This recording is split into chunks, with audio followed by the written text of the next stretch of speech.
Such was the natural state of the country, which was cultivated, as we may well believe, by true husbandmen, who made husbandry their business and were lovers of honor and of noble nature, and had a soil the best in the world, and abundance of water, and in the heaven above an excellently attempted climate.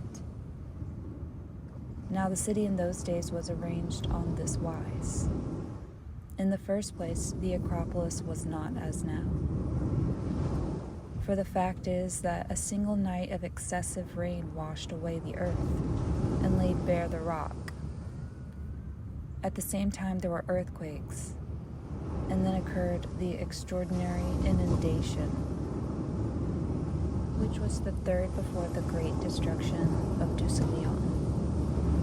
But in primitive times, the hill of the Acropolis was extended to the Eridanus and Ilissus, and included the Pnyx on one side, and the Lycabettus as a boundary on the opposite side to the Pnyx, and was all well covered with soil and level at the top, except in one or two places.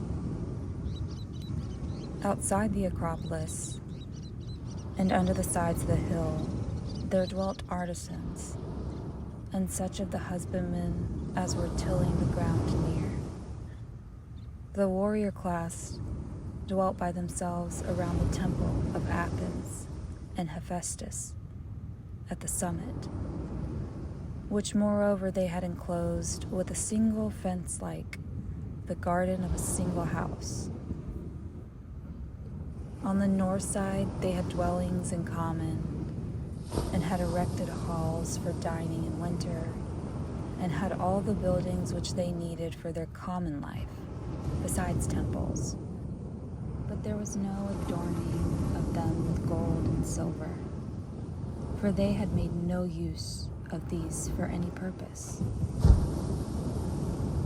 They took a middle course between meanness and ostentation, and built modest houses, in which they and their children's children grew old, and they handed them down to others, who were like themselves, always the same. But in summertime, they left their gardens and gymnasia and dining halls, and then the southern side of the hill was made use of by them for the same purpose. Where the Acropolis now is, there was a fountain, which was choked by the earthquake, and has left only the few small streams which still exist in the vicinity. But in those days the fountain gave an abundant supply of water for all, and of suitable temperature in summer and in winter. This is how they dwelt, being the guardians of their own citizens and the leaders of the Hellenes, who were their willing followers. And then they took care to preserve the same number of men and women through all time, being so many as were required for warlike purposes, then as now. That is to say, about 20,000.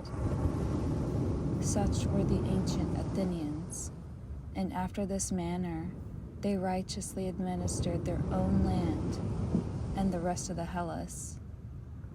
They were renowned all over Europe and Asia for the beauty of their persons and for the many virtues of their souls.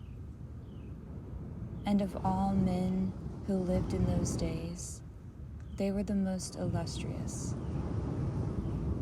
And next, if I have not forgotten what I heard when I was a child, I will impart to you the character and the origin of their adversaries. For friends should not keep their stories to themselves, but have them in common.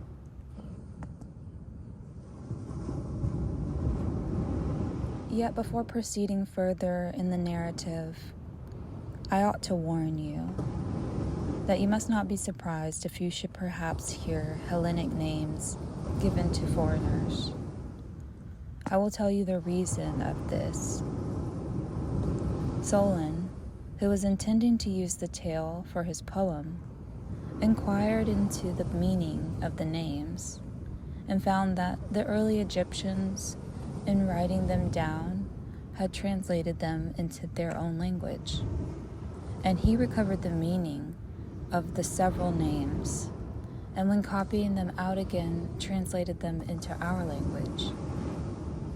My great-grandfather, Drapides, had the original writing, which is still in my possession, and was carefully studied by me when I was a child. Therefore, if you hear names such as are used in this country, you must not be surprised, for I have told you how they came to be introduced. The tale, which was of great length, began as follows. I have before remarked in speaking of the allotments of the gods, that they distributed the whole earth into portions differing in extent, and made for themselves temples, and instituted sacrifices. And Poseidon, receiving for his lot the island of Atlantis, begat children by a mortal woman, and settled them in a part of the island, which I will describe. Looking towards the sea, but in the center of the whole island, there was a plain which is said to have been the fairest of all plains, and very fertile. Near the plain, again, and also in the center of the island at a distance of about 50 stadia, there was a mountain, not very high on any side. In this mountain there dwelt one of the earth-born primeval men of that country, whose name was Evenor, and he had a wife named Leucippe, and they had an only daughter who was called Cleito. The maiden had already reached womanhood when her father and mother died. Poseidon fell in love with her and had intercourse with her, and breaking the ground, enclosed the hill in which she dwelt all round, making alternate zones of the sea and land larger and smaller, encircling one another. There were 2 of land and 3 of water, which he turned with a lathe, each having its circumference equidistant every way from the center, so that no man could get to the island, for ships and voyages were not as yet.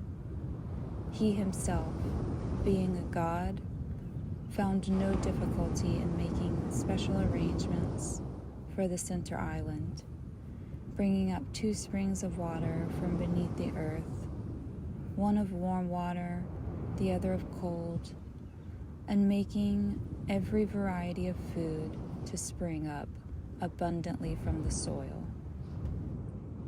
He also begat and brought up 5 pairs of twin male children, and dividing the island of Atlantis into 10 portions, he gave to the firstborn of the eldest pair his mother's dwelling and the surrounding allotment, which was the largest and best, and made him king over the rest.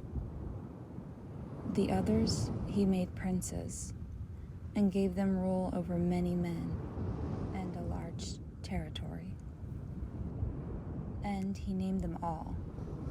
The eldest, who was the first king, he named Atlas, and after him the whole island and the ocean were called Atlantic. To his twin brother, who was born after him, and obtained as his lot the extremity of the island towards the pillars of Heracles, facing the country which is now called the region of Gades in that part of the world, he gave the name which in the Hellenic language is Eumelus, in the language of the country which is named after him, Gediris. Of the second pair of twins, he called one Emphyrus and the other To the elder of the third pair of twins he gave the name Nicias, and Autochthon to the one who followed him. Of the fourth pair of twins he called the elder Elasippus, and the younger Mestor. And of the fifth pair he gave to the elder the name of Azaeus, and to the younger that of Diaprepus. All these and their descendants for many generations were the inhabitants and rulers of Divers Island in the open sea. And also, as has already been said, they held sway in our direction over the country within the pillars as far as Egypt and Tyrrhenia.